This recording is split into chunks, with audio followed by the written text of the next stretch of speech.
আসসালামু আলাইকুম। আহ, যারা অন্য ধর্মে আছেন তাদের সবার প্রতি আমার শ্রদ্ধা। আশা করি সবাই ভালো আছেন। দেখেন, বর্তমানে দেশের যে অবস্থা, আমার কাছে মনে হয় প্রত্যেকটা মানুষের উচিত এই আমাদের ইন্টারিম যে গভর্নমেন্ট আছে তাদেরকে সহায়তা করা। সেটা যে কোনো উপায় হোক, মনস্তাত্ত্বিক দিক থেকে হোক বা যেভাবেই পারা যায় সেভাবেই তাদেরকে সহায়তা করা উচিত। দেখেন, আমরা এই পতনের পর চাইলেই তো হয়তোবা কোনো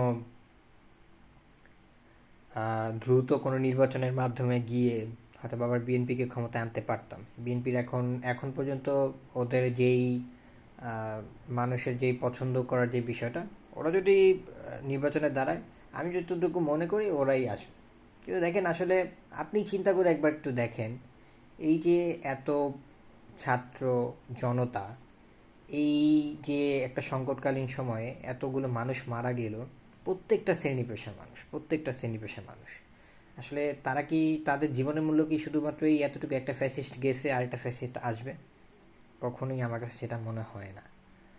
একটা এখন যেই রিসেন্ট যেই প্রবলেমটা এখন দেখা যাচ্ছে, আমাদের হিন্দু ভাই বোনেরা তারা হচ্ছে গিয়ে শাহবাগে হচ্ছে গিয়ে তারা আন্দোলন করতেছে। দেখেন, আপনি আপনার অধিকার দাবি জানানোর সকল রাইটস একটা স্বাধীন দেশে থাকতে হবে এবং সেটা আমরা সম্মান করি। কিন্তু আপনি কি একটু কখনো মনে হচ্ছে না আপনি যে এই কাজটা এখন এই মুহূর্তে করতেছেন, এই কারণে দেশটা মানে স্ট্যাবিলিটি নিয়ে একটু প্রশ্ন উঠছে, দেশটা যে ডিস্ট্যাবিলাইজ হয়ে যাচ্ছে। কারণ আপনারা যতক্ষণ পর্যন্ত রাস্তায় থাকবেন আপনাদের দাবিগুলো নিয়ে, আপনারা দাবিগুলো নেন, ফাইন, কিন্তু সেটা দিয়ে তো অন্য অন্য মানুষ যারা আছে, স্পেশালি যদি বলি যে বিরোধী বা ফ্যাসিস্টের যারা পক্ষে ছিল, তারা যারা আছে তারা তো সেটার সুবিধা নেওয়ার চেষ্টা করতেছে। আপনারা আপনারা কি সেটা বুঝতেছেন না? আসলে সত্যি কথা বলতে, আমি যদি টু বি অনেস্ট একদম সত্য কথা বলি, এটা আপনারাও বুঝতেছেন, কিন্তু আপনারা এই 15 বছর আপনি মানেন বা না মানেন, এই মানে কি বলে, ট্রেডিশনালি কিন্তু হিন্দুরা হচ্ছে আওয়ামী লীগকে সাপোর্ট করে। কেন করে? কারণ তারা মনে করে তাদের আপনার ছোটকাল থেকে জন্মের পর থেকেই আপনাদের ভিতরে ওই একটা বাণী সবার মধ্যে চলে আসে বা সবার মধ্যে দিয়ে দেওয়া হয়, কথা প্রচার করা হয়, যদি আপনাদের এই দেশে যদি কেউ বাঁচাতে পারে তাহলে শুধুমাত্র হচ্ছে আওয়ামী লীগ। দেখেন, এই এক আওয়ামী লীগ কখনোই বা কোনো একটা দল কখনোই আপনি সংখ্যালঘু হন বা অন্য কিছু কিছু হন না কেন, আপনাকে সেটা বাঁচাতে পারে না। শুধুমাত্র একটা সুন্দর কাঠামো, একটা অবকাঠামোই আপনার হয়তো রক্ষা কবচ হতে পারে। সেটা যে কোনো সংখ্যালঘু হোক, সেই ক্ষেত্রেই হতে পারে। এখন আমি জানি না, হয়তো বা আমি আমি স্পেশালি বলবো, আমি নিজে পার্সোনালি অনেক মানুষকেই চিনি যাদের হচ্ছে ওই একটা ভালোবাসার কাজ করে যে না, আমরা যদি কখনো ইন্ডিয়ার একটা পার্ট হতাম বা ইন্ডিয়ার ভিতরে থাকতাম, ভারতের যদি কিছু হতাম, তাহলে হয়তো বা আমাদের জন্য ভালো হতো। দেখেন ভাই, এই যে আপনাদের যে এই চিন্তা ভাবনাটা, আপনার কাছে কি মনে হয় ইন্ডিয়াতে কি হিন্দুরা খুব ভালো আছে? ইন্ডিয়ার ওই জাত গোত্র, আপনাদের হিন্দুদের মধ্যে তো অনেক জাত গোত্রের বিষয় আছে, তাই না? সো সেখানেও দেখা যাচ্ছে যে যারা নিচু জাতের তাদেরকেও অনেক ডোমিনেশন করা হয়। এই মণিপুর, তারাও তো একটা সংখ্যালঘু। মণিপুরে কত ম্যাসাকার ঘটাইছে না ইন্ডিয়া?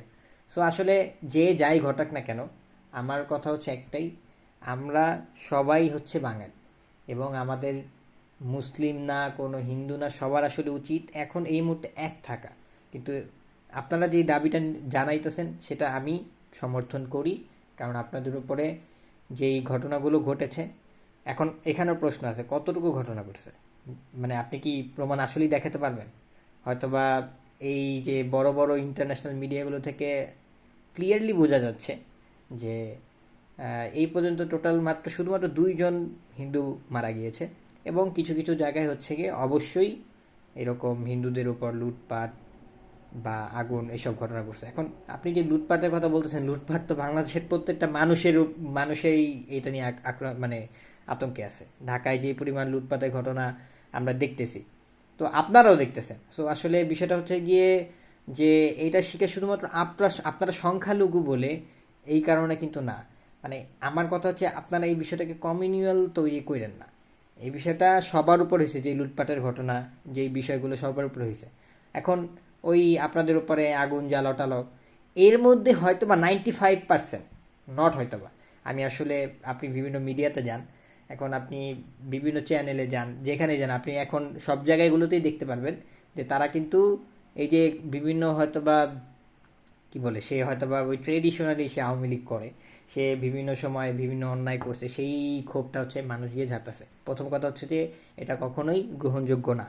কিন্তু আপনারা যদি এটাকে বলেন যে এটা কমিউনিয়াল কারণ আপনি হিন্দু বলে আপনার উপরে আক্রমণ হচ্ছে, এটা কিন্তু আসলেই খুবই একটা বড় ধরনের প্রশ্নজনক। যেটাই হোক, আপনারা আপনাদের দাবি জানাচ্ছেন, আশা করি আপনাদের দাবি এই অন্তর্বর্তীকালীন সরকার অবশ্যই বিবেচনা করবে এবং বিবেচনা করা উচিত।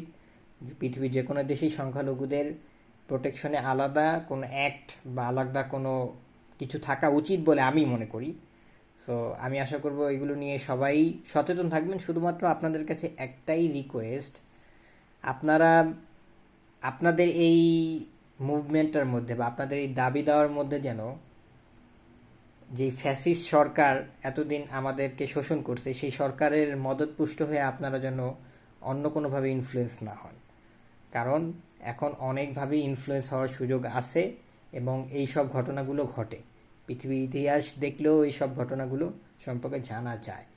শুধু একটাই বলবো, আপনারা আপনাদের জায়গা থেকে সচেতন থাকুন। আপনারা যারা একদম আসলেই যাদের ক্ষয়ক্ষতি হচ্ছে, তারা এইসব নিয়ে যারা হচ্ছে সোচ্চার হচ্ছেন, সোচ্চার থাকুন। কিন্তু আপনাদের এই মুভমেন্টের মধ্যে, আপনাদের এই দাবি দেওয়ার মধ্যে যেন কখনোই আওয়ামী লীগের চেলাপেলা বা এই ফ্যাসিস্টের কোনো ব্যক্তিরা যেন আপনাদের সাথে সামিল না হতে পারে। আপনারা সেই বিষয়টা নিয়ে সচেতন থাকুন। আদারওয়াইজ দেখা যাবে যে পুরো বাংলাদেশের মধ্যে পরবর্তীতে মানে অলরেডি কি বলবো, অনেক মুসলিম দেখা যাচ্ছে যে অনেক মানুষ যারা সাধারণ মানুষ, তারা আপনাদের এই বিষয়টাকে এখন ঠিকমতোভাবে নিতে পারছে না। কিন্তু হ্যাঁ, অবশ্যই এটাও ঠিক হচ্ছে না। আমি একটা কথাই বলতে চাই, আপনারা আপনাদের দাবি দেওয়া জানান, আপনাদের সেই অধিকার আছে। দেশ আমরা মনে করতেছি এখন স্বাধীন হয়েছে। আপনারা সব কিছু আপনাদের দাবি যেন এই সরকার মেনে নেয় সেই জন্য চাপ প্রয়োগ করেন, কোনো সমস্যা নেই। কিন্তু এটাকে যেন কখনোই পলিটিক্যালভাবে ইনফ্লুয়েন্স না করা হয়, সেদিকেও একটু দয়া করে খেয়াল রাখবেন। আদারওয়াইজ এই যে আমাদের এত স্বাধীনতা, এই এত কষ্টের বিনিময়ে, এত রক্তের বিনিময়ে যে স্বাধীনতাটা আমরা হয়তো বা অর্জন করছি, এটা কিন্তু বেশি দিন থাকবে না। এটার উপরে অনেক বিভিন্ন ধরনের চাপ হবে। যদি এরকম আসলেই আমরা চাইতাম যে না, শুধুমাত্র এই সরকারকে হটানোর জন্য এরকম কিছু করছি, না, আসলেই আমরা আমাদের দেশে সুন্দর একটা সিস্টেম চাই। এই সুন্দর সিস্টেমের জন্য এই অন্তর্বর্তীকালীন সরকারকে সাপোর্ট করা আমাদের আসলেই খুবই দরকার। আমরা চাই বিভিন্ন ধরনের গুজব থেকে আমরা সবাই দূরে থাকি এবং সবাই একসাথে এক কাতারে দাঁড়িয়ে এই দেশটাকে মেরামত করি, সেই আশাই রাখবো। সবাই ভালো থাকেন।